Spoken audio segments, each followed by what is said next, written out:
Bienvenue sur le podcast Légitime, le podcast déculpabilisant pour toi qui t'es déjà senti trop ou pas assez. Moi c'est Clémentine, je suis coach confiance et estime de soi et je t'accompagne à reconnecter avec qui tu es, assumer ta personnalité et enfin te libérer du regard des autres. Mon objectif, que tu fasses péter tous tes verrous, que tu oses être toi et que tu ailles à fond vers la vie de tes rêves.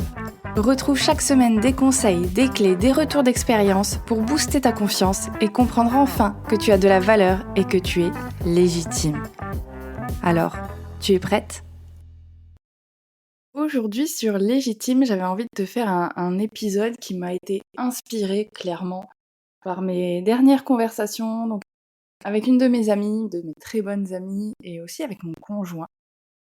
Parce que c'est vrai qu'on a tendance à oublier à quel point on peut être notre propre inspiration. Et même moi, tu vois, si je te fais aussi cet épisode, c'est parce que justement, moi-même, là, personnellement, ces derniers temps, j'ai complètement mis de côté tout ce que j'avais fait, tout ce que j'avais déjà mis en place jusqu'à présent, tout ce que j'avais réalisé dans ma vie, comme si, parce que c'était du passé, ça n'existait plus. Comme si, parce que aujourd'hui j'étais dans un mood où j'étais un petit peu moins à l'aise, il y a des choses que je maîtrisais pas, que je contrôlais pas, comme si ça n'avait plus aucune importance. Et c'est vrai que je suis tombée dans une spirale un petit peu dégueulasse, on va le dire, hein, où j'étais vraiment pas bien là dans mes baskets, émotionnellement c'était très compliqué. Et à côté de ça, j'avais des petits questionnements de santé qui venaient rajouter du stress à déjà mes émotions qui étaient un petit peu challengées, on va dire. Et du coup, c'est vrai que j'ai eu un moment de, comme dirait ma pote justement, j'ai manqué de vigilance.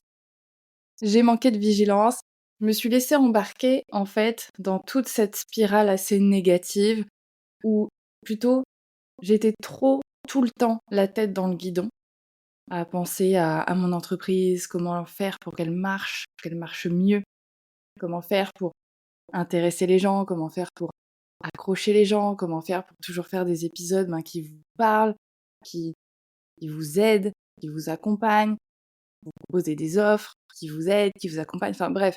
C'était vraiment une spirale un petit peu dégueulasse dans laquelle je me rendais pas compte que j'étais en train de plonger. Je savais que j'avais souvent la tête dans le business, mais j'avais l'impression de prendre soin de moi. Dans le sens où, c'est bon, je faisais des pauses, je prenais le temps de regarder mes petites séries Netflix, donc j'avais l'impression de prendre soin de moi. Mais en fait, il y a une semaine et demie, 2 semaines, j'ai craqué. J'ai craqué parce qu'en fait, émotionnellement, c'était trop. Mon corps, il en pouvait plus, il pouvait plus tenir. Donc j'ai pleuré toutes les larmes de mon corps. Et je me suis rappelé une phrase que mon ostéo m'a sortie. Je sais plus si je l'avais partagée ici, mais où il m'avait dit, mais vous savez, quand vous faites des pauses parce que vous n'êtes pas en rendez-vous client, c'est un peu des pauses qui sont imposées. C'est pas vraiment vous qui faites le choix de faire une pause, c'est juste que là, le créneau, il est libre. Et donc c'est pas une volonté de votre part, c'est pas intentionnel de votre part. Donc c'est pas vraiment un repos dans lequel vous vous investissez. C'est pas un repos choisi, c'est pas.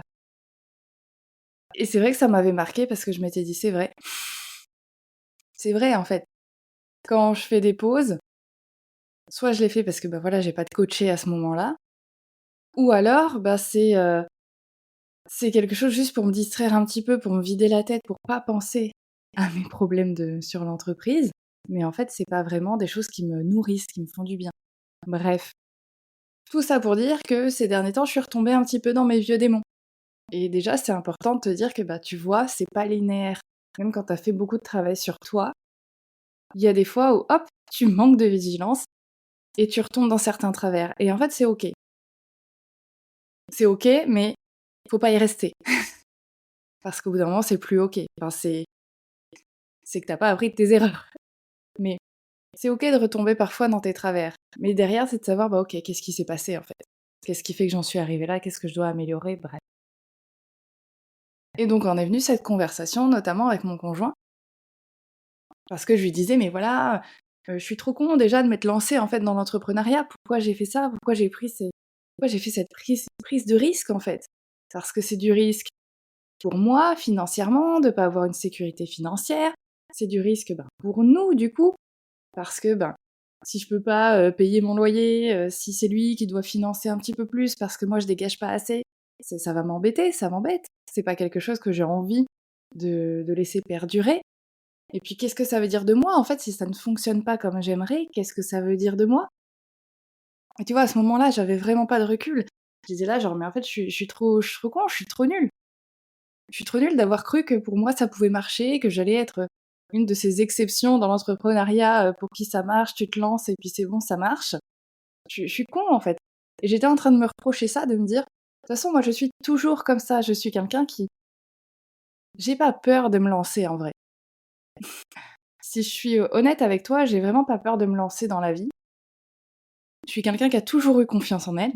Si tu as écouté mes épisodes, tu sais que c'était pas ça mon problème. C'est rarement ça le problème, mais c'était plus mon estime de moi qui était problématique. Bref, donc j'ai toujours eu confiance en moi. En fait, j'ai toujours été bercée par cette phrase et cette croyance que je peux arriver à tout, je peux tout faire. Et en soi, c'est génial parce que ça m'aide et ça me permet justement de me lancer, de tester des choses, de sortir de ma zone de confort, très, très régulièrement. Mais là, en fait, j'étais en train de me le reprocher. Pour moi, là, j'étais en train de vivre le revers de la médaille. Bah ouais, c'est bien de te lancer, de tester des trucs et tout, mais en fait, tu trop con, quoi. Enfin, c'est à un moment, faut prendre conscience des choses, faut pas être inconsciente, justement. Donc j'étais en train de me me démonter bien bien correctement. Et là, mon conjoint, il m'a dit: «Mais tout ce que tu fais là, de se lancer à son compte, même tout ce que tu as fait précédemment, de partir en Erasmus toute seule, de partir au Canada toute seule, sans backup, sans avoir de travail là-bas, sans connaître vraiment personne». Je connaissais une amie, mais qui n'est pas restée en plus à ce moment-là. Il dit: «Tout ça là, moi j'ose pas. J'ose pas non plus aller parler aux gens comme ça en soirée, initier la conversation, discuter avec Pierre, Paul, Jacques, parce qu'il y a un truc qui va te faire sourire, un truc qui va accrocher. Et moi, j'ose pas faire ça. Mais toi, tu le fais. Toi, tu le fais parce que justement, tu as cette prise de risque, tu cette compétence, tu as cette capacité, tu sais le faire». Et il fait: «C'est quelque chose que j'admire parce que moi, je me sens pas capable et je regrette de pas avoir tenté certaines choses. Parce que j'avais peur de sortir de ma zone de confort, j'avais peur de». Et c'est vrai que quand il m'a dit ça, ça m'a permis vraiment de prendre du recul et de réfléchir et de m'apaiser en me disant: c'est en fait, c'est vrai. J'ai fait des choses qui sont pas forcément simples pour tout le monde». Je pense que je l'ai déjà partagé dans les premiers épisodes du podcast, mais quand je suis partie au Canada toute seule, parce que j'avais été tirée au sort pour mon PVT, donc plan vacances-travail, j'ai jamais eu peur de partir seule au Canada. Franchement, j'étais pas du tout stressée de partir seule au Canada. C'était pas un sujet, en fait. J'ai fini par stresser. Pourquoi? Parce que les gens autour de moi n'arrêtaient pas de me poser la question: «Mais tu pas peur? Mais comment tu vas faire? Comment tu vas t'en sortir? Tu connais personne et tu pas de travail, mais tu pas peur? Franchement, comment?» Et en fait, non, en toute honnêteté, moi, j'ai jamais eu peur de partir. Parce que je me connaissais, parce que je savais gérer, je savais comment créer ma propre sécurité dans les endroits que je connaissais pas. J'avais une foi entière en ma personne, déjà, parce qu'en plus je l'avais déjà fait en allant en Irlande sans parler vraiment anglais, donc ça m'avait prouvé que j'étais capable de survivre. Et du coup, j'avais une foi incroyable en moi qui fait que je savais que j'allais me démerder pour trouver des solutions. Je savais que j'allais pas me laisser, crever au Canada en plein mois d'octobre, dans le froid, dans la rue et tout. Bien sûr que j'allais, créer des contacts, que là j'allais chercher à rencontrer des gens, chercher un boulot pour financer. Alors évidemment, je partais quand même avec des sous de côté. J'allais pas partir, à 0, mais je savais que j'allais pouvoir trouver un travail si c'était nécessaire pour financer, le reste de mon voyage et cetera. J Non, j'avais pas peur parce que je savais que j'allais me débrouiller, je savais que j'allais me démerder. Je savais que j'avais cette capacité et en soi, Là, c'est pas pour me minimiser ou quoi que ce soit, mais je sais que tout le monde a cette capacité. Alors oui, c'est pas forcément facile de la déclencher, c'est c'est plus ou moins évident pour certaines personnes, mais en soi, tout le monde en est capable. Tu commences peut-être pas par partir au Canada, toute seule si tu pas à l'aise, on est bien d'accord? Mais ne serait-ce que commencer par faire un cinéma toute seule, ça engage le processus si tu veux. Bref, on en reparlera. Mais en fait, de me rappeler tout ça, c'est pareil, je me suis dit, ça m'a permis de me rendre compte de tout ce que je mettais en place qui, pour moi, me paraissait plus si important, si impressionnant, alors que bien sûr que si, c'est tout ça qui m'avait forgé, qui m'avait formé, qui m'avait permis, de me dire: «Ouais, tu prends des risques, mais tu sais que t'en es capable aussi». Parce que t'es partie seule au Canada, t'es partie seule en Irlande, parce que t'as réussi à te démerder, t'as réussi à trouver des opportunités, t'as réussi à rebondir. Je me suis fait virer même un moment au Canada. J'ai réussi à rebondir. Bien sûr que tu capable, parce que regarde, tu t'es entraînée pour un marathon, t'as fini 2 marathons et le premier j'étais pas entraînée. Ça, c'est pas bien, ne le refaites pas. Mais, je sortais d'une rupture, bon, c'était compliqué, bref. Mais t'as fini 2 marathons, donc t'as un mental, t'as une capacité à continuer malgré le fait que, ben, parfois c'est chiant, parfois c'est dur, parfois c'est galère, parfois tu sais pas où tu vas, parfois t'as juste envie de tout arrêter, de tout claquer là sur la table et de dire: «Vous tout le monde me fait chier, vous me faites chier, je me fais chier, c'est bon, j'arrête tout». Mais en fait, qu'ils me disent ça, en fait, ça m'a remis les pendules à l'heure et je me suis rendu compte que bien sûr que je suis déjà une inspiration à moi-même. Tu sais, on cherche toujours chez les autres, à se rassurer chez les autres et si tu es touché par ce syndrome de la petite fille sage et cetera, tu connais ce truc-là d'aller chercher la validation, la réassurance chez les autres, d'aller te faire valider par les autres pour te prouver que tu as un petit peu de valeur. Tu sais que tu vas être même très admirative, voire envieuse, parfois, souvent, de la réussite des autres, genre: «Ah bah, elle y arrive, regarde ce qu'elle fait, moi je suis pas capable, moi j'ai jamais fait, je regrette et tout». On passe tous et toutes par là, mais on oublie qu'on a fait des choses avant, même si c'est des choses qui nous paraissent insignifiantes, même si c'est des choses qui nous paraissent, ben, être du passé et genre qu'aujourd'hui c'est plus comme ça. Tu vois? En te disant ça, ça me fait penser à un truc, c'est pareil, il y a, 10 ans, j'ai commencé la course à pied. La course à pied, le renforcement musculaire, j'étais, voilà, ça y est, j'avais enfin réussi à prendre l'initiative et à la maintenir en plus. Franchement, j'ai bien géré mon truc et les conditions étaient là aussi. Je veux dire, j'avais vraiment le temps. J'étais une période, dans mes études et après je suis passée au chômage, donc en fait, j'avais le temps de de m'investir dans le sport à fond. Bref, j'avais obtenu un corps, bah, très musclé, très fit, très, pas trop maigre et tout. Enfin, j'adorais ce corps-là parce que ça montrait que je m'étais déterminée, que je m'étais disciplinée, que j'avais pris du plaisir en plus dans le sport, alors qu'avant, et surtout la course à pied, mon Dieu, ça montrait que j'avais évolué, que j'avais réussi à choper le truc, que j'avais réussi à mettre en place une routine sportive, une routine alimentaire, à arrêter de boire un coca matin, midi et soir, parce que je suis pas pour les régimes, hein, mais là, je sais que mon régime alimentaire, il était vraiment dégueulasse à ce moment-là. Donc j'étais fière d'avoir réussi à me recadrer, en fait, c'est con ce que je vais dire, à prendre soin de moi, enfin à me respecter, à avoir une activité physique, à manger plus sainement, à faire attention en tout cas à ce que je mangeais et pas à me bouffer que de la merde. J'étais fière de me nourrir de choses qui en plus me faisaient du bien et ça se retranscrivait en plus sur mon corps et j'étais contente d'avoir un corps, ben, ouais, je te dis dynamique, dessiné, un corps qui me permettait d'améliorer mes performances en course à pied, enfin, il y avait vraiment cette idée que je me sentais, investie en fait dans mon bien-être. Bon, ça c'était il y a 10 ans, enfin et quelques années après aussi, hein, mais le truc c'est que, bah, ces dernières années, j'ai pas eu la même énergie, j'ai pas eu le même temps, j'ai pas eu les mêmes conditions pour prendre soin de moi et c'est vrai, j'ai pas pris le temps. Il y a des choses que j'aurais pu faire et je les ai pas. Bon, bah, j'ai regrossi, je me suis engraissée et je dis pas ça de la mauvaise manière, c'est vraiment j'ai pris du gras, hein, clairement, on va pas se mentir et ça a été dur au début et ça a été dur et ça a été un deuil à faire. Un vrai deuil de me dire: «Bah, putain, voilà, regarde comment j'étais avant et regarde comment je suis maintenant, c'est dégueulasse». Mais en fait, au lieu de me focus là-dessus, aujourd'hui, ce que j'essaye de faire, parce que je suis encore en train de faire ce travail de reprendre soin de moi dans l'activité physique et cetera.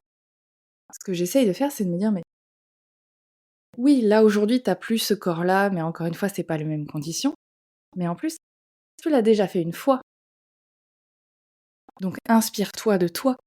Si tu l'as fait une fois, tu peux le refaire». Peut-être que les conditions sont différentes, peut-être que ça prendra plus de temps, peut-être que c'est même plus l'objectif physique, c'est même plus le même qu'il y a 10 ans, peu importe, ou même les performances. Mais si tu l'as déjà fait une fois, tu as les capacités. Tu sauras les retrouver, tu sauras les remettre en place. Rappelle-toi ce que tu as fait. Rappelle-toi c'était quoi les conditions, mais pas forcément extérieures, mais les conditions pour toi. Tu dans quel état d'esprit? Pourquoi tu t'es lancé? Pourquoi ça a fonctionné à ce moment-là? Tu dans quel état d'esprit? Est-ce que tu as fait appel à des gens? Des coachs, sportifs, je parle de mon cas de sportif, mais tu as fait appel à des gens, des coachs, des amis, des gens qui t'ont accompagné. C'était quoi en fait la dynamique? Et ça déjà, ben ça aide. Parce que oui, il y a un deuil à faire de: «Ah j'étais comme ça et en vrai j'aimais bien, je le suis plus maintenant». Mais au bout d'un moment, c'est bon en fait. Parce que si tu te focuses constamment sur: «J'étais comme ça et regarde maintenant», bah ça fait pas avancer le schmilblick. Alors que si tu te dis: «Putain j'ai réussi à être comme ça une fois, comment je fais pour m'en rapprocher?» ou «Comment je peux m'inspirer de moi aujourd'hui?» Enfin, comment je peux m'inspirer de la moi d'il y a, 10 ans, 5 ans ou peu importe, pour aujourd'hui avancer dans mes objectifs, bah, ça sera beaucoup plus aidant en fait.